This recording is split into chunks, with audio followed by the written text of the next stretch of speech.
Audio rate modulation really wasn't a thing on the original SEM, although you could patch point any of the SEM parameters and control them via external CV units.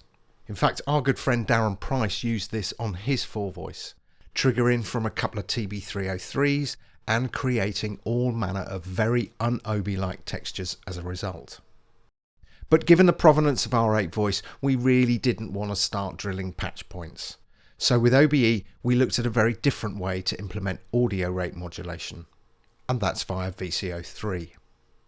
We previously talked about VCO3 as an LFO, but in this tutorial we're going to look at how you can use it at audio rate. Firstly, I'm just going to start with a default mono patch. But I'm also going to put it into group mode so that any changes we make here on SEM1 will be mirrored across all SEMs. The first thing we'll look at is applying VCO3 in audio rate to VCO1. So let's select VCO3 as the modulation source for VCO1 via this switch and turn up the frequency modulation knob. You can hear we go from subtle to gnarly depending on the position. Let's go to VCO3 and note that the frequency knob here is central, but by changing it we can further affect the tone and timbre of VCO1. Remember, coarse adjustments are done via a right click and continuous changes are just normal click and move. We also have more subtle adjustment via the fine-tuned center knob.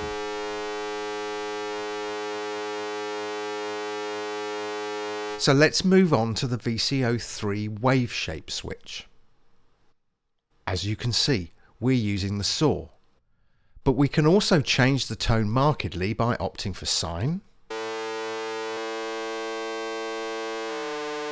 or square. Or, and we touched on this in the previous LFO tutorial, we can use pink noise instead of saw, sine or square.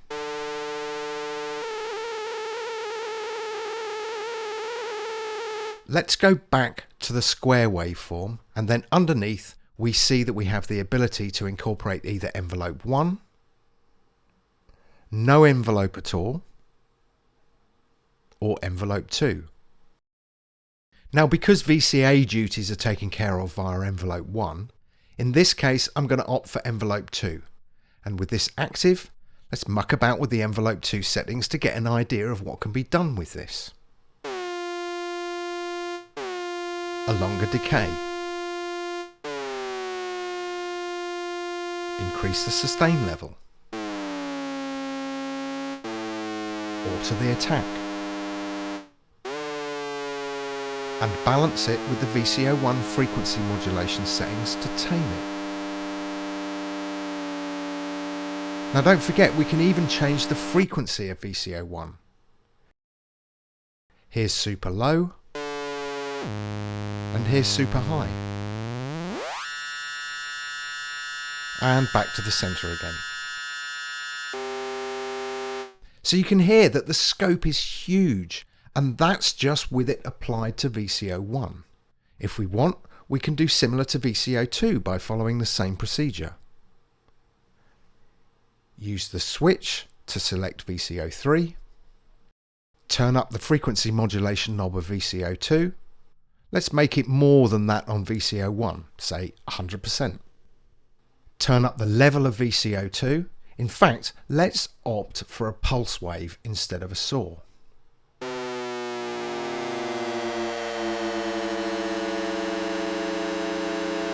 Then go back to VCO2 frequency and crank it up so that we have a decent relationship between that and VCO1.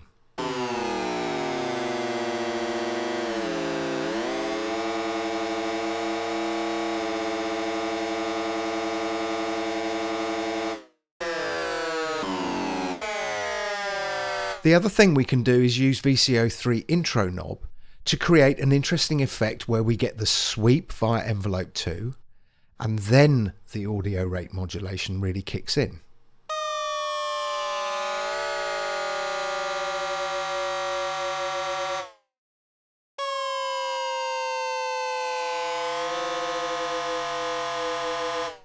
Now there's one more place where we can implement audio rate modulation, and that's the filter. To do that, exactly as we did with VCO 1 and 2 switches, we select VCO 3. Open the filter modulation to say 3 o'clock. Then close that filter down. I'm going to opt for 75 Hz, but we're going to open this later. And then crank up that resonance. Not to absolute maximum, but enough to significantly boost that cutoff frequency.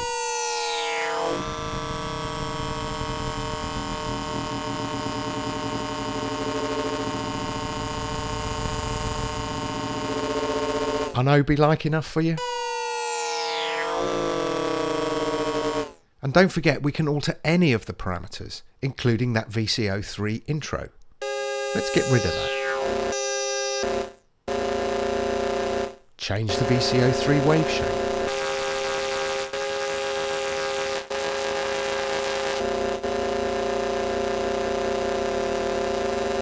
Opt for pink noise.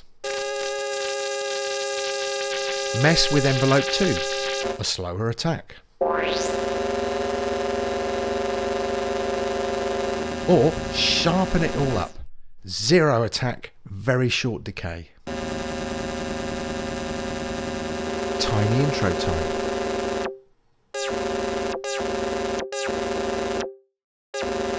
Change the filter to about 130k.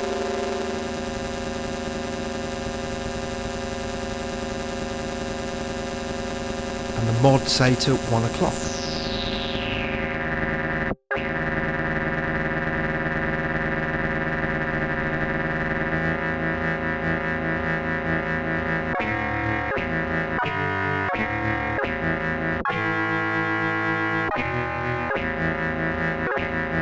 And we've come so far from a traditional SEM or 8 voice that I probably need to lie down. But before I do, I'm going to turn on the delay.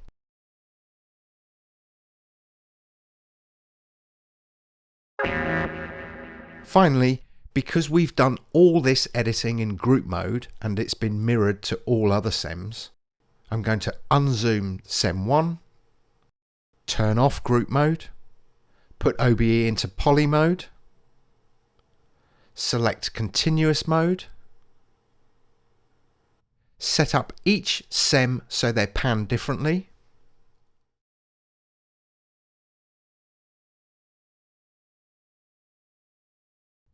and then I'm just going to randomly alter the VCO1 frequency of each SEM.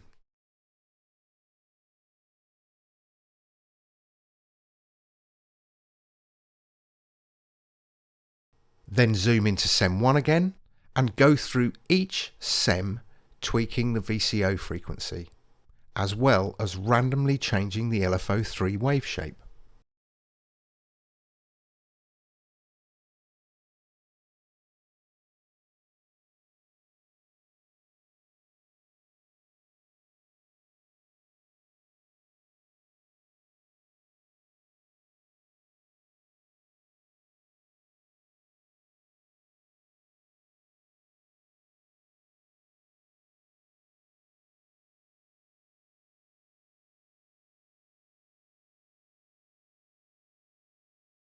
Turn the delay mix down a bit and take a stab at the keyboard to see if we've either cocked the entire patch up or come up with something quite interesting and unique.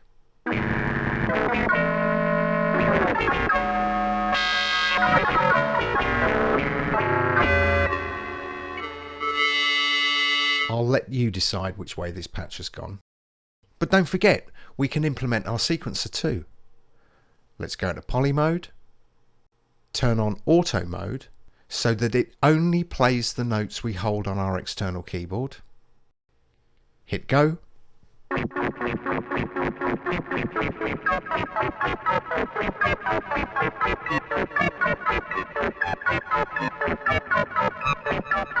mess with the octave and rate controls.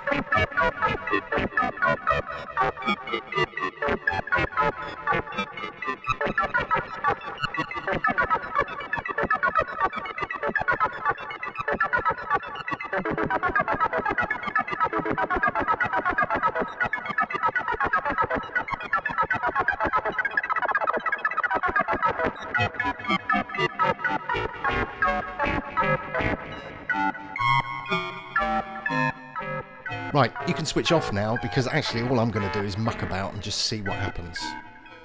And frankly, if you got this far, give yourself a round of applause. Thanks for watching.